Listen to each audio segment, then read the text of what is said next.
How to delete copied messages in WhatsApp. Firstly, launch the WhatsApp application on your device. Locate the particular chat where you want to delete the copied messages of. Now you need to tap and hold the particular message which you want to delete.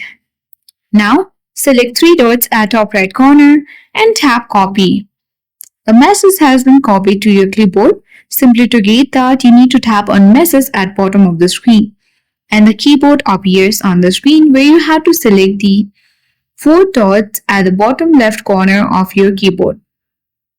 And here you got the three options or multiple options of stickers, GIF and clipboards, gear icon and many more.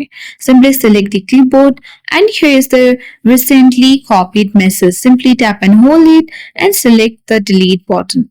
After that, the copied messages in WhatsApp has been deleted. So that's how we do it. I hope this video worked. Thank you for watching, and if you are new to our channel, hit the like button and subscribe for more tech and tips videos.